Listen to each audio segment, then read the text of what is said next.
Vous l'avez certainement remarqué lors de vos emplettes, certains rayons d'alimentation affichent des pénuries. C'est le cas de la viande fraîche. En cause, la perturbation du trafic maritime mondial. Alors, pour assurer la continuité des stocks, la Fédération générale du commerce souhaite étendre certaines dates limites de consommation. C'est le dossier de la semaine réalisé par Athéna Milcam et Veitiari Nauta. C'est une scène devenue courante depuis la pandémie de Covid. Les rayons de viande fraîche se vident sitôt remplis et les prix montent en flèche. Et les clients ne s'arrêtent pas s'il n'y a pas de steak frais. Donc même si le steak est cher, on est obligé de prendre. En ce moment, depuis le dernier confinement, les prix des steaks, c'est vraiment cher. C'est qu'avec les retards provoqués par les problèmes d'acheminement de marchandises importées, la demande dépasse rapidement l'offre. Certaines denrées périssables, dont la viande fraîche, arrivent parfois trop tard. La date limite de consommation chez nous est de 8 semaines, donc 56 jours, alors qu'en moyenne dans le monde entier elle est de 90 à 120 jours. Vous comprenez que si la DLC est courte pour nous, s'ajoutent des problèmes d'acheminement d'une voire même à 3 semaines. Il est compliqué pour les commerçants de prévoir ces achats et donc de gérer le stock.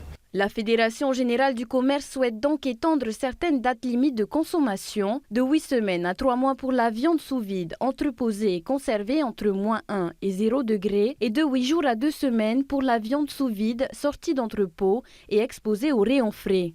Ça permettrait aux commerçants, aux importateurs d'importer plus de stock et de répondre à la demande locale. L'association de défense des consommateurs n'est pas opposée à cette idée. Tant qu'il y a une réglementation sur la sécurité alimentaire, à partir du moment qu'elle est respectée, on ne voit pas d'inconvénient. Une première rencontre s'est tenue en novembre. Elle réunissait des membres de la Fédération générale du commerce et le Bureau de santé environnementale, ex-centre d'hygiène et de salubrité publique.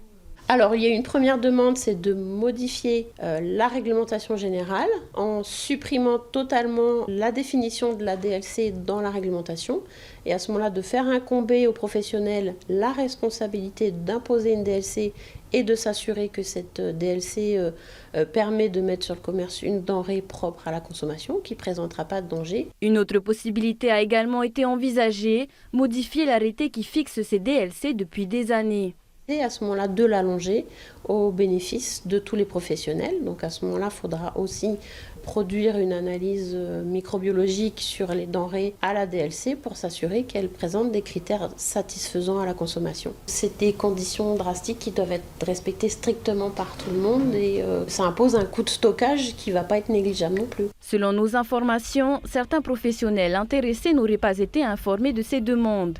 Mais 2 groupes auraient déjà formulé des demandes individuelles et obtenu des autorisations.